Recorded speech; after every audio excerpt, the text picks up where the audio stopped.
बच्चों में आज आपके लिए अर्धवार्षिक परीक्षा हेतु कुछ महत्वपूर्ण प्रश्न मैंने छांटे हैं।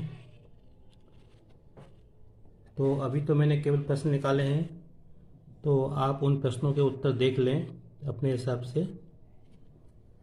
बाद में मैं उत्तर आपको बता दूंगा। पहला प्रश्न है, दो संख्याएं हैं 306 और 65 हैं और उनका एचसीएफ अपने को दिया है, तो एलसीएम निकालना है। इस प्रश्न को आप देख लें ध्यान से, कौन सा सूत्र लगेगा क्या। फिर उसके बाद प्रश्न 2 है, 6 और 20 का एचसीएफ और एलसीएम ज्ञात करो गुणनखंड विधि से।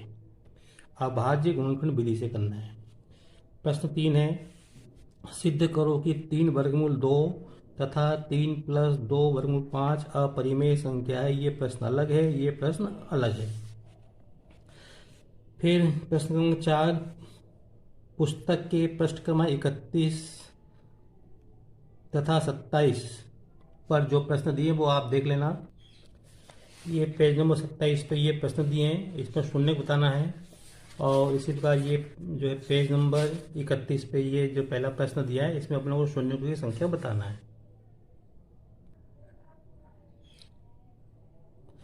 फिर अगला प्रश्न है, 2 घात तथा 3 घात बहुपद का मानक रूप क्या होता है। प्रश्न 6, ए एक्स वर्ग प्लस बी एक्स प्लस सी, ये अपने को एक व्यंजक दिया हुआ है, इसमें बताना है इसकी घातांक कितनी है।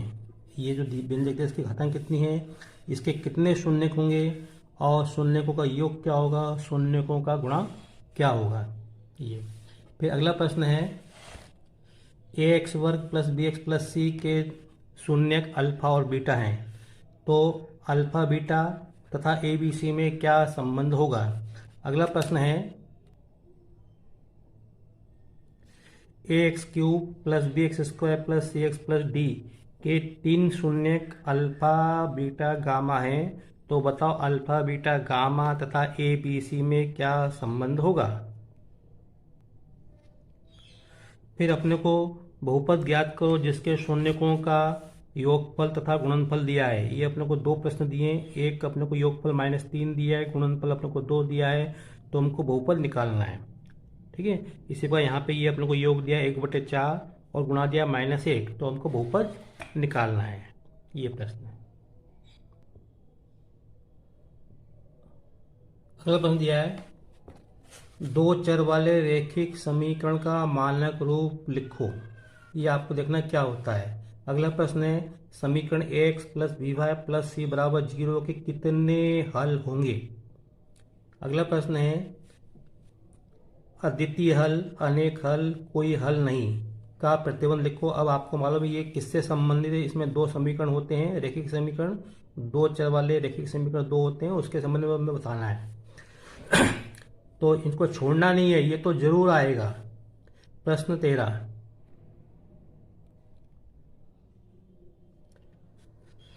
2 रैखिक समीकरण असंगत कब होते हैं। तो इसका जो उत्तर है आपको यहीं से मिल जाएगा। आगे देखते हैं। प्रश्न 14, 2 रैखिक समीकरणों को हल करने की कौन कौन सी विधियां हैं। जो भी आपको समझाई गई हुई है वो आपकी किताब में दी हुई है, देख लेना। फिर उसके बाद प्रश्न क्रमांक 15, ये अपने को 4x plus P Y plus 8 बराबर 0, 2x प्लस 2y प्लस 2 बराबर 0, ये 2 समीकरण का अद्वितीय हल है, तो हमको p का मान निकालना है ना। मतलब p का मान क्या नहीं होना चाहिए, या समझो p का मान हमको निकालना है। अगला प्रश्न 17 प्रश्न है, द्विघात समीकरण या जिसे अपन वर्ग समीकरण भी कहते हैं का मानक रूप क्या होगा। मैंने पूरा वाक्य नहीं लिखा है। अगला प्रश्न है, ए एक्स वर्ग plus B x plus C बराबर 0 के कितने हल होंगे, कितने मूल होंगे, और उन मूलों का योग क्या होगा, मूलों का गुणा क्या होगा, और ये जो अपने को समीकरण दिया है इसका विभक्तिकर क्या होगा। ये आपको याद होना चाहिए बिल्कुल। यहाँ से अपने को एक प्रश्न जरूर मिलेगा। फिर ये 15वां प्रश्न, एक्स वर्ग प्लस एक्स प्लस 1 बराबर 0 के मूलों का योग क्या होगा, मूलों का गुणा कितना होगा, और विभक्तिकर क्या होगा।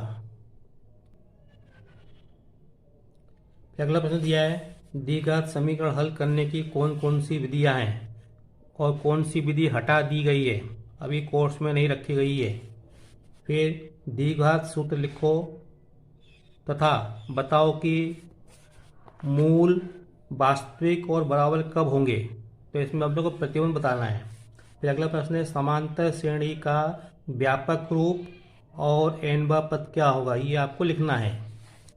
अगर नहीं आता तो आप पुस्तक में से देख लो।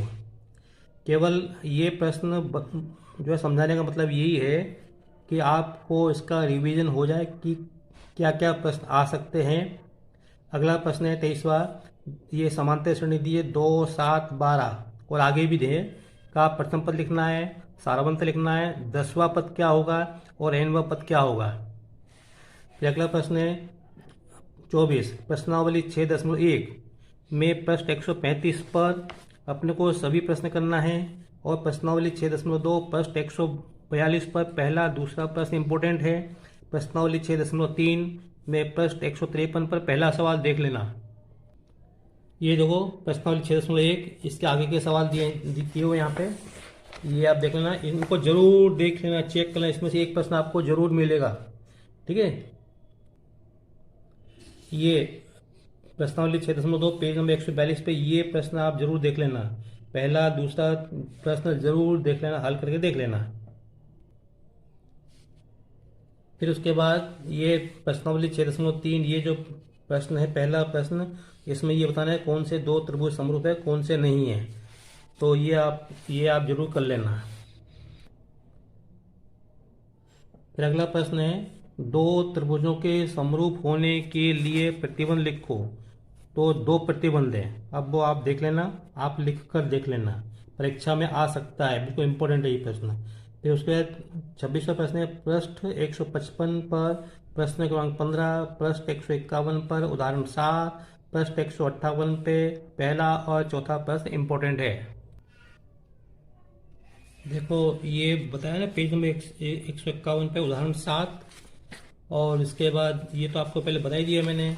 अब इसके बाद यहाँ पे ये जो है पेज नंबर 155 पर ये 15वां प्रश्न जरूर कर लेना।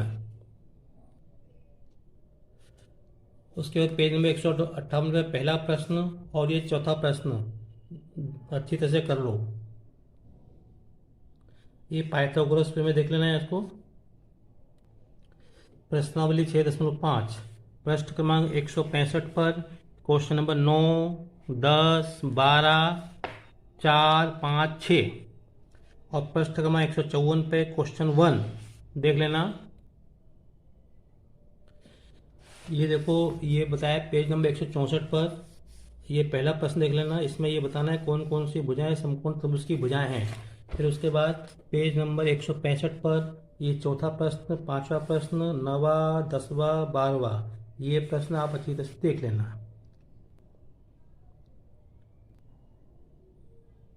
देखना है मतलब इन प्रश्नों को अच्छी तरह से करके देखना है, हल करके देख लेना। फिर अब ये अध्याय 7 से संबंधित प्रश्न आ गए हैं।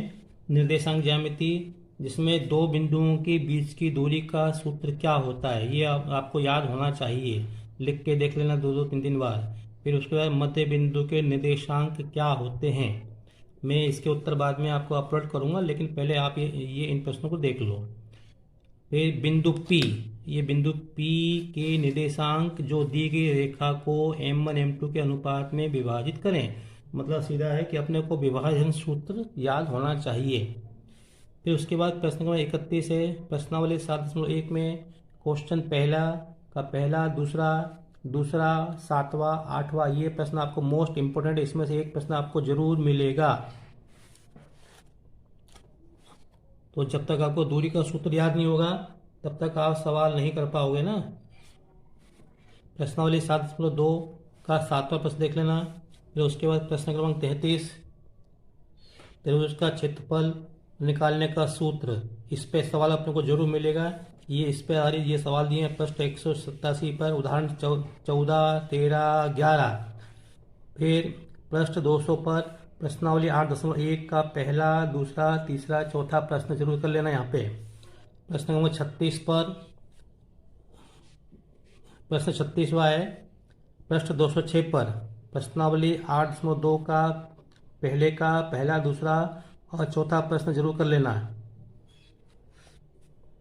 फिर उसके बाद प्रश्न 37 पृष्ठ क्रमांक 209 प्रश्नावली 8.3 पर 1 से 4 तक सवाल करें। छठा सवाल और उदाहरण 9 जरूर देख लेना। फिर उसके बाद त्रिकोणमिति पे आ जाओ। ज्यामिति से सिद्ध करो कि साइन वर्ग प्लस कोस वर्ग बराबर ए। ये पाइथागोरस प्रमेय से हल होगा।